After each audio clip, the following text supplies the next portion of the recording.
नमस्ते मेरे प्यारे दोस्तों, आज मैं आपको सुनाऊंगी तेनालीराम की कहानी, बूढ़ा भिखारी और महाराज कृष्णदेवराय की उदारता।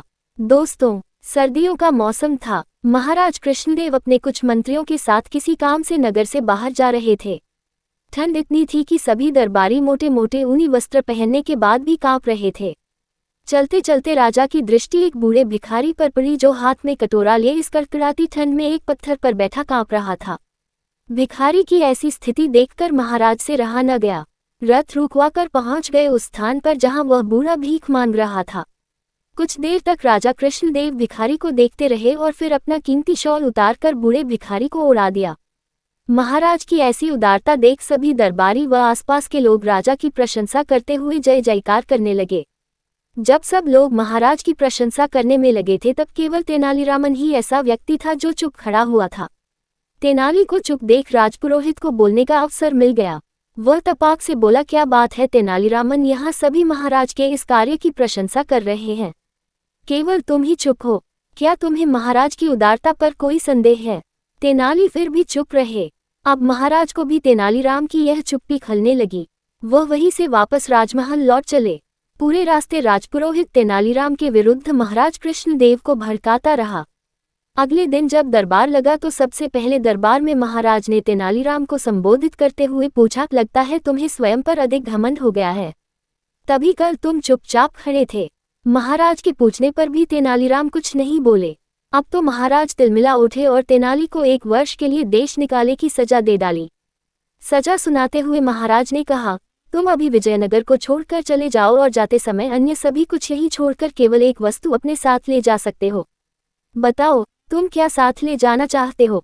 तेनालीरामन ने मुस्कुराते हुए कहा, महाराज, आपका दिया दंड भी मेरे लिए पुरस्कार के समान है, लेकिन आपकी आज्ञा है तो मैं अपने साथ वह शॉल ले जाना चाहता हूँ जो कल आपने उस बूढ़े भिखारी को दिया था। तेनाली की बात सुनकर दरबार में उपस्थित सभी दरबारी और महाराज सन्न रह गए। भला दिया गया शॉल वापस कैसे मांगा जाए? ऐसा करना तो महाराज का अपमान जैसा होगा। अब चूंकि शॉल का मामला दंड से जुड़ चुका था, इसलिए महाराज ने आदेश दिया कि उस बूढ़े भिखारी को शॉल सहित दरबार में उपस्थित किया जाए। आदेश का पालन करते हुए सैनिक कुछ ही देर में बूढ़े भिखारी को दरबार में लेकर आ गए। राजा कृष्णदेव ने उस भिखारी से कहा, कल जो शॉल हमने तुम्हें दिया था वह हमें वापस कर दो, बदले में हम तुम्हें अन्य बहुमूल्य वस्त्र और शॉल दे देंगे। राजा की बात सुनकर भिखारी घबरा गया और इधर उधर बगलें झांकने लगा।